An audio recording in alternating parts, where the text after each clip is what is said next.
Bonjour à tous, c'est Jean-Luc Haut sur sa chaîne YouTube. Aujourd'hui, nous allons parler de l'intelligence artificielle. Alors, il y aura deux épisodes où nous allons parler de AI Act, c'est la course européenne par la norme face au leadership américain en matière d'intelligence artificielle. Avec l'avènement de la société de l'information et du numérique à la fin du XXe siècle, l'intelligence artificielle s'est progressivement transformée en un véritable théâtre de rapports de force au sein duquel pléthore d'acteurs s'affrontent dans une course mondiale à l'intelligence artificielle. Si certains acteurs luttent pour maintenir leur leadership en la matière, d'autres tentent de se faire une place afin de prendre part à la course. C'est précisément le cas des États-Unis, de la Chine et de l'Europe.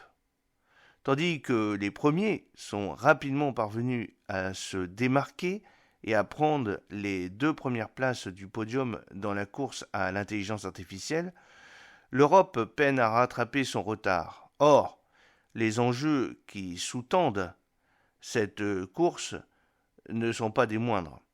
Révolution numérique et bouleversement technologique.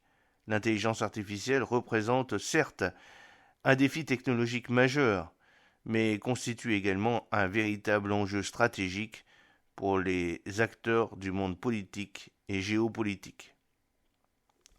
D'un point de vue économique, les entreprises et les États ont pris conscience de la nécessité d'investir dans le secteur de l'intelligence artificielle, en raison notamment des revenus considérables générés par les logiciels, matériels et services liés à l'intelligence artificielle.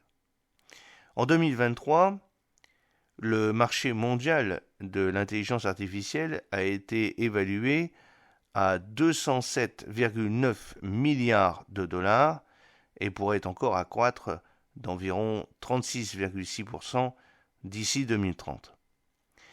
Concernant le marché de l'intelligence artificielle générative, c'est-à-dire des logiciels comme ChatGPT, celui-ci est actuellement évalué à 13,7 milliards de dollars et devrait dépasser les 50 milliards de dollars en 2029.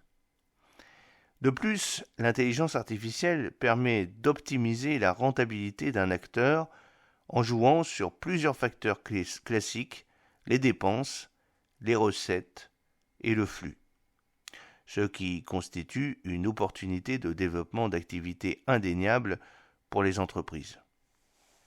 La révolution de l'intelligence artificielle représente en outre une opportunité pour les entreprises d'augmenter leur productivité de manière significative puisque les systèmes hautement automatisés peuvent accompagner les décisions humaines dans les environnements les plus complexes.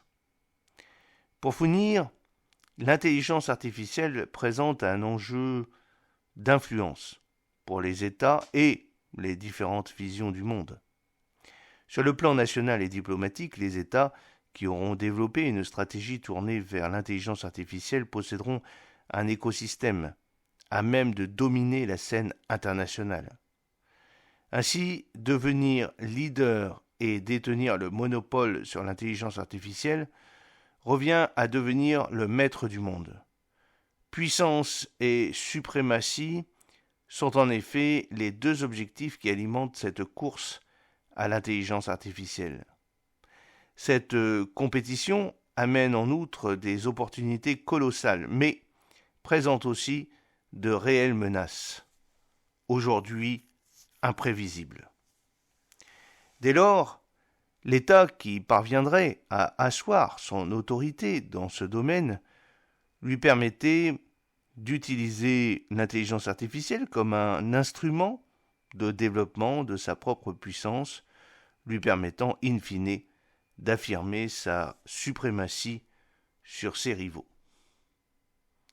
Aujourd'hui, seuls les États-Unis détiennent le monopole sur l'intelligence artificielle et sont parvenus à s'élever au rang de leader dans la course à l'intelligence artificielle malgré une montée en puissance significative de la Chine en la matière.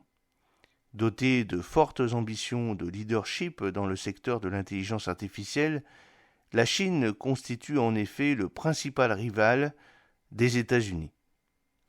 Avec l'arrivée de Xi Jinping à la tête de l'État chinois, l'intelligence artificielle est devenue une technologie au service du parti État, en permettant notamment d'affermir le contrôle et la surveillance de l'ensemble de la population chinoise.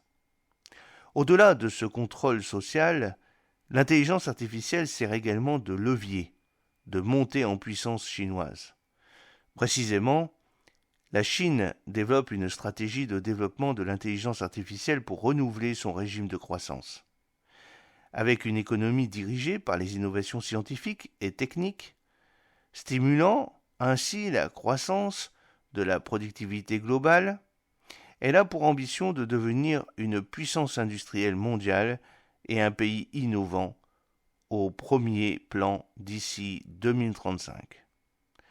Pour mener à bien ses ambitions, elle s'appuie notamment sur les BHATX chinois, Baidu, Huawei, Alibaba, Tencent et Xiaomi. Les GAFAM américains, n'ayant pas réussi à s'implanter en Chine, les BHATX bénéficient de l'essentiel du marché chinois. Le rapport de force qui oppose ces deux puissances se traduit surtout dans le domaine militaire. La voie choisie pour moderniser l'armée populaire de libération et faire de la force chinoise l'une des premières du monde passe par la recherche en intelligence artificielle. La stratégie chinoise se traduit concrètement par la mise en œuvre de systèmes d'armes létales autonomes, moins coûteux en hommes et plus efficaces. C'est précisément ce domaine de compétences qui permettrait à terme à la puissance chinoise de dépasser l'adversaire américain. Les deux puissances se livrent ainsi une course au développement des drones sous-marins, chars ou encore avions de chasse autonomes. Au-delà de la rivalité sino-américaine, l'Europe, quant à elle, ne parvient toujours pas à rivaliser avec le leadership américain. Or, prendre une place dans la course à l'intelligence artificielle représenterait un gain de souveraineté crucial pour le vieux continent.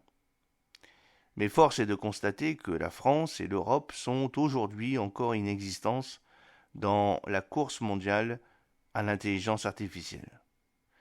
Face à un tel constat, deux questions s'imposent. Comment l'Europe peut-elle rattraper son retard considérablement dans cette course ? Comment peut-elle asseoir sa souveraineté en matière d'intelligence artificielle en vue d'accroître sa puissance ? Nous verrons tout cela dans le prochain épisode et j'espère que cette petite vidéo introductive sur l'intelligence artificielle vous a plu. N'oubliez pas de cliquer sur le pouce pour la promouvoir, de vous abonner si ce n'est pas encore fait et de partager cette vidéo sur vos réseaux sociaux. Fidèlement, à bientôt, Jean-Luc Haut.